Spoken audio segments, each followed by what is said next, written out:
प्रसाद जी की बात आती है तो वो छायावादी कवि है। ठीक है, छायावाद के 4 आधार स्तंभ हैं। कौन कौन?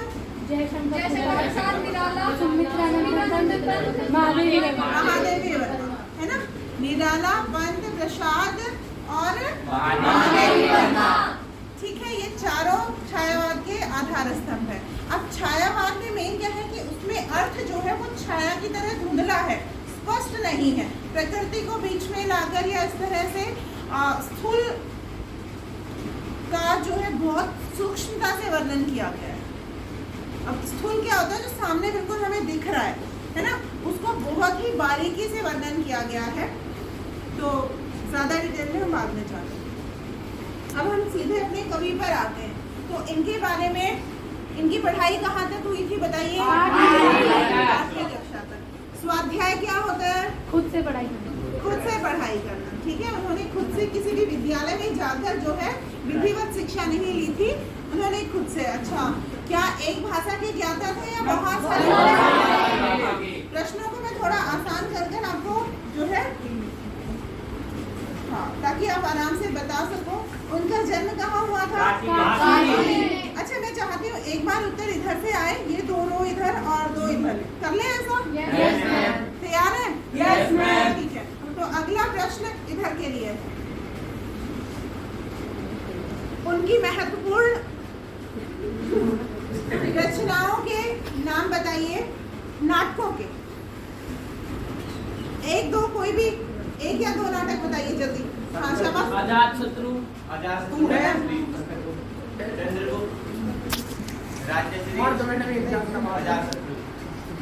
उधर जाऊं। हाँ बेटा। राज्यश्री, चंद्रगुप्त, अजातशत्रु, भूस्वामी, है ना?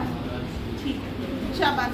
हाँ भाई, अब इधर से आप उनके काव्य संग्रह जो है ना, उनके नाम बताइए, किसी भी 3 के, जल्दी से खड़े हो जाइए। झरना, आंसू लहर। ठीक है, और कोई ऐड कर रही है इसमें? कामायनी का बहुत प्रसिद्ध है। हाँ, कानन कुसुम, झरना, आंसू लहर, कामायनी, कानन कुसुम, प्रेम पथिक, है ना? इनकी कहानियाँ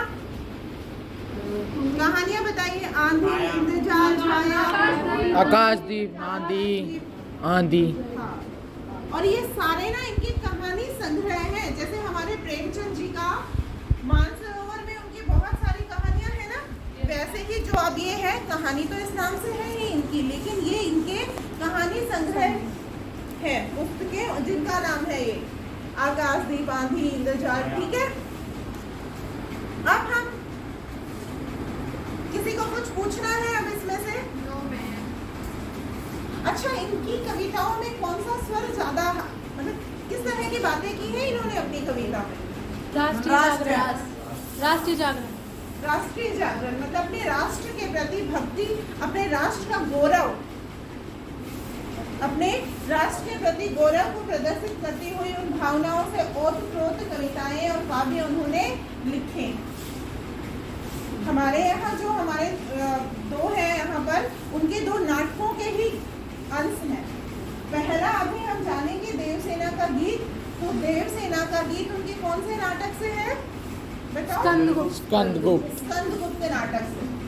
ठीक है, और दूसरी हमारे पास दूसरा गीत है कार्नेलिया का गीत, वो उनके चंद्रगुप्त से है। कोई बात नहीं, वो हमने अब वहां तक नहीं गए हो, पहले हम इसी की बात कर लेते हैं, देवसेना का गीत। ठीक है, देवसेना एक स्त्री है, ठीक है, और वो यहाँ एक गीत गा रही है, और वही गीत हमारे पाठ्य पुस्तक में संकलित किया गया है। और ये गीत उन्होंने कब गाया है? जयशंकर प्रसाद जी के नाटक स्कंदगुप्त में। अब हमें जानना ये है कि भाई क्या गाया है उन्होंने, पर क्या गाया है से पहले हम एक बार ये जान लेते हैं कि उन्होंने क्यों गाया है ना, और पृष्ठभूमि उसकी क्या रही है। तो क्या आप में से कोई मुझे बताएगा? मैं ही बताऊं? ठीक, पहले मैं इसको थोड़ा सा सारांश में कहानी की तरह बताती हूँ। देखिए, एक लड़की है जिसका नाम है देवसेना, ठीक है, उसके पूरे परिवार चंद्रगुप्त का विनाश हो गया है। उसके भाई थे बंधु वर्मा और मालवा के एक राजा है स्कंदगुप्त। देखिए, सबसे पहले देवसेना है, उसका परिवार मतलब उसका भाई बंधु वर्मा। देवसेना का भाई कौन है? बंधु वर्मा। और वो मर चुका है, वीरगति को प्राप्त हो गया है। ना केवल उसका भाई बल्कि उसका पूरा परिवार। किसके आक्रमण में? हूणों के आक्रमण। ठीक है, हूणों के आक्रमण में उनका पूरा परिवार नष्ट हो गया है और अब देवसेना अकेली बच गई है। लेकिन देवसेना जो है वो स्कंदगुप्त से मन ही मन प्रेम करती है। उसे कभी बताया नहीं था, लेकिन फिर उसे एहसास होता है, उसे पता चलता है कि स्कंदगुप्त तो कुबेर, मालवा के धन कुबेर की कन्या विजया के प्रति प्रेम रखते हैं, है ना। उनके हृदय में तो विजया के प्रति प्रेम है। तो वो जो है संसार से जो है विरक्ति का भाव अपने मन में लेकर और देशभक्ति के भाव और अपने भाई का जो सपना अधूरा रह गया था, राष्ट्र के प्रति प्रेम, राष्ट्र के प्रति समर्पण, उसे पूरा करने के लिए ही अपने जीवन को समर्पित कर देती है। और ऐसा करके वो कहाँ रहने लगती है? पर्णदत्त के आश्रम में। ठीक है, एक आश्रम में रहने लगती है, पर्णदत्त के आश्रम में। अब उधर से परिस्थितियां सब क्लियर होती हैं और स्कंदगुप्त को फिर वास्तविकता का पता चलता है कि विजया जो है, विजया तो देवसेना से सच्चा प्रेम नहीं करती है। वो तो जो है धन और राज्य सत्ता के लोभ के कारण जो है इस तरह का। और फिर उसे पता चलता है कि जो है देवसेना उसे मन ही मन बहुत अधिक प्रेम करती थी। तो उसके मन में भी उसके प्रति प्रेम उमड़ता है और वो देवसेना को ढूंढते हैं और प्रणय निवेदन करते हैं। लेकिन देवसेना इनकार कर देती है, बाद में मना कर वापस लौटा देती है। तो स्कंदगुप्त भी आजीवन जो है विवाह ना करने का फैसला लेता है। उसके बाद देवसेना के मन में जो भावों का आवेग जो चल रहा है ना, उनको उन्होंने इस गीत के माध्यम से प्रस्तुत किया है। गीत में उन्होंने उसी बात को बताया है, उसी को रखा है। तो अब हम एक बार उसको देख लेते हैं, गीत को साथ में करोगे। देवसेना का गीत जो है, हम उसे, अब गीत है देखो, तो गीत जाहिर सी बात है, अपने गाँव में गीत होते क्या है, कोई बताएगा मुझे? गीत क्या होता है? अच्छा, जिसमें जन भावनाएं या अपने मन की बात कही जाती है। आम व्यक्ति कोई भी, जैसे हर क्षेत्र में गाए जाते हैं, ऐसा नहीं। उधर से एक बच्चे ने कहा है कि जैसे बिहार में, बिहार क्या, यूपी, बिहार, दिल्ली,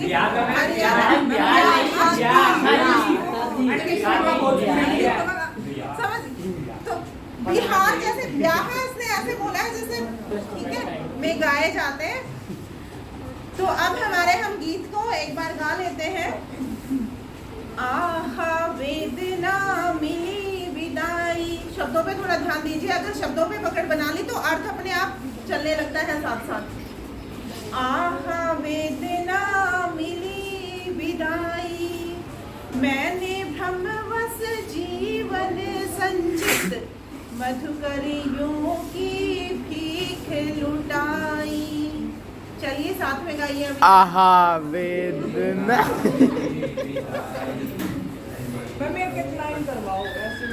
याद नहीं हो रहा है। आप बात देखा, आप यहाँ बादल को गिरते नहीं है, ठीक है। मन करके यहाँ भी थोड़ा, अब जिसके जैसे शब्द देखिए, जो जैसे कि विशाल जी की भाषा है ना, वो थोड़ी सी बच्चों आपने आहा वेदना मिली विदाई, वेदना मिली विदाई। 23 बच्चे बोल रहे हो साथ में, आवाज मेरे से भी कम आ रही है। स्टार्ट। आहा वेदना मिली विदाई, वेदना मिली विदाई, मैंने भ्रमवश जीवन संचित, मैंने भ्रमवश जीवन संचित, मधुकरियों की भीख लुटाई, मधुकरियों की भीख लुटाई, छल छल थे संध्या के श्रम कण, छल छलते संध्या के श्रमकण, आंसू से गिरते थे की मधुमाया में, गहन विपिन की तरु छाया में, गहन विपिन की तरु छाया में, पथिक उन्नीदी श्रुति में किसने, किसने यह विहाग की तान उठाई। यह विराग की तान उठाई। एक दो बच्चे ज्यादा इतनी तेज होगी। सतृष्ण ढीठ थी सबकी, रही बचाए फिरती कब की, रही बचाए करती कब की, मेरी आशा आह बावली, मेरी आशा बावली, तूने खो दी सकल कमाई, तूने खो दी सकल कमाई, चढ़कर मेरे जीवन रथ पर, चढ़कर मेरे जीवन रथ पर, प्रलय चल रहा अपने पथ पर, प्रलय चल रहा अपने पथ पर, मैंने निज दुर्बल पद बल पर, मैंने निर्बल बल पर, उससे हारी होड़ लगाई, उससे हारी होड़ लगाई, लौटा लो यह अपनी भांति, लौटा लो यह अपनी भांति, मेरी करुणा हा हा हाथी, मेरी करुणा आहा खाती, विश्व न संभलेगी यह मुझसे, विश्व न संभलेगी यह मुझसे, इसने मन की लाज गवाई, इसने मन की लाज गवाई, आह वेदना मिली विदाई। वेदना मिली विदाई। अब हम इसका अर्थ कर लेते हैं। पृष्ठभूमि हम जान चुके हैं, ठीक है। कार्नेलिया नहीं, देवसेना कह रही है कि आह वेदना मिली विदाई। तो एक तरफ से तो कह रही है कि मुझे वेदना से विदाई मिल गई है, और एक तरफ इसका ये है कि जो है भाई वेदना, विदाई जो है वो वेदना से युक्त मिल रही है, मुझे वेदना से विदाई मिल रही है। अब आगे कहती है कि मैंने भ्रमवश अपने जीवन की जितनी भी संचित निधि थी वो मैंने भ्रमवश मधुकरियों की भीख लुटाई। मधुकरियाँ क्या है? मधुर स्मृतियाँ, मतलब मेरे जीवन की जितनी भी अच्छी यादें हैं